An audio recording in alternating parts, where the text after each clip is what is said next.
Okay, I'm wanting to share basically my approach that I have found myself in the past maybe 4 or 5 years, where essentially I used to have the mindset, and I still do for a lot of my thoughts, a lot of my internal, like mental interactions, how I'm perceiving myself and how I'm looking at my future. I used to do the thing where I look at my future and I think, okay, well, one day when I'm not the piece of shit that I am, and I work out regularly and I eat well and I sleep well and I've got more robust relationships and I've got money and I'm worth something and I have some kind of routine and all that, that's when my real life will begin. And this was very common phrasing for me to have this, once I'm not a piece of shit and I get my shit together, that's when I can start this. That's when that opportunity will happen. That's when I'll be grown up enough, disciplined enough, worthy enough uh, to try those things or receive those things or whatever the story was. And meanwhile, I'm kind of aware that at some point I'm going to be working with people. I don't really know the context of this. I don't have like a dream job in mind, but I just had this scene in my head that I'm talking to someone or someone's coming to me for help or I'm trying to help someone. I'm aware that someone needs my help and they're in the situation I'm in right now.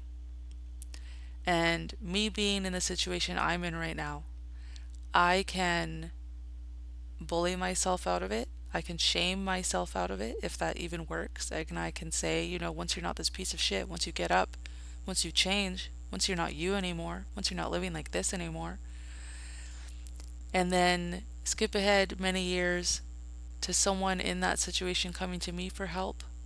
Is that the help they need from me? For me to be like, listen, buddy, you need to get off your ass. You need to change everything about yourself because you're a loser. Do they need that from me? Or are they already getting that message in their head 24/7? Right? So I didn't want to. I'm going to link an essay I read about helping and fixing and serving. I didn't want to be looking at everyone that I might be talking with, who I might have good advice for, who might appreciate what I have to say, because I've always gotten the feedback that I'm able to talk to people and explain concepts non condescendingly. I don't make people feel stupid for the most part when I'm talking to them, even if I am info dumping or kind of explaining too much about something. That's just how I talk. And so I wouldn't want to have that change. I wouldn't want someone to come to me and I've got this reputation. Maybe they heard, through the grapevine that, oh, I'm easy to talk to and I don't make people feel dumb. And then they sit down with me and I'm like, listen, you need to fix your fucking shit. What the fuck are you doing? Like, that's not conducive. They already have that litany in their head. They already have a drill sergeant standing 1 inch in front of their face, like internally screaming at them all the time about once you get your shit together and you're not who you are right now. So I had to meet myself with like actual legitimate compassion and find where I was, that I was talking to myself in that space as, well, once you're not like this loser that you are. I had to get into that space and tackle all of the conditioning and all of the phrasing I was hearing in my head, figure out where it was coming from or not, and just be like, that's just noise, that's not me. I'm fine as I am.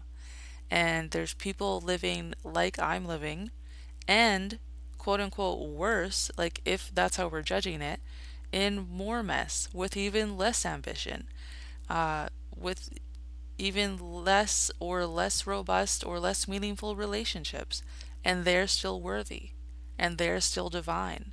And it would be inappropriate for me to look at every one of those people and say, well, once you've developed, once you've grown up, once you've achieved the level you're supposed to achieve in this lifetime, then you can actually start acting your part in this lifetime. Then you can actually start walking the path of your destiny or whatever. Like if I'm holy then, I'm holy now. If I'm a holy tree that will bear fruit, I am a holy seed that looks like a weed in the fucking ditch, right? So there's an artist that has a quote about that. I think it's maybe, I don't remember who it is. Something about wheat. Wheat is wheat, even if you think it's grass. So that is basically how I've ended up where I've ended up. I kept hitting what I grew up understanding to be kind of a rock bottom, and then feeling around in that space and being like, oh, like I'm still me and I'm still a decent person.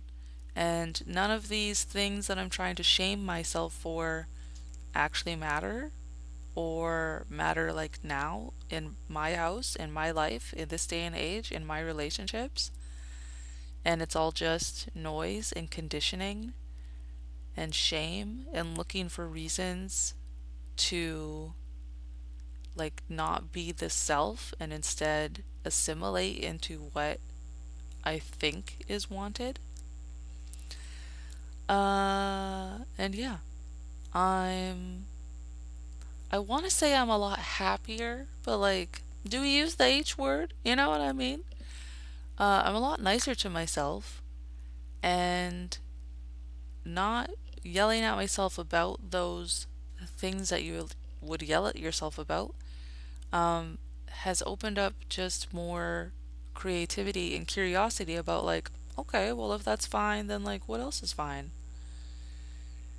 I am not recommending you hit rock bottoms and force yourself to like love yourself in them because that is dangerous and that's not what I'm recommending at all.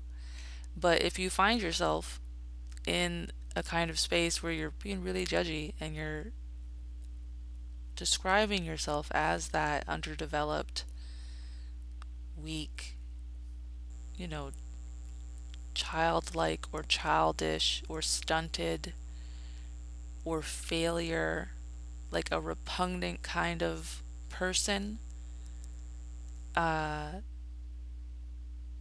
you're probably fine. And most of that is conditioning, and most of that is shame to keep you small when there are lots of people on this planet and it takes all kinds, and you're probably right in the middle, right?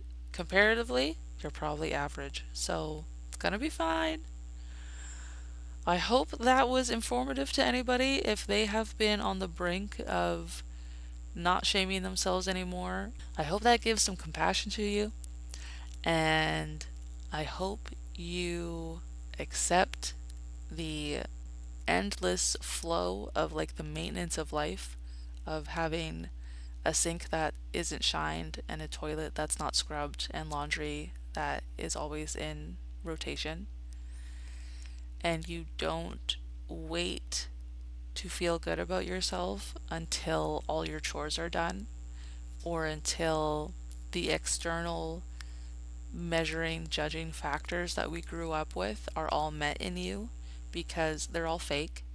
They don't matter. You matter more than them, and you are worthy now, and your voice is worth sharing now, even if it's not to help other people, even if it's just for you to use your voice. Okay. Okay, take care. Bye bye.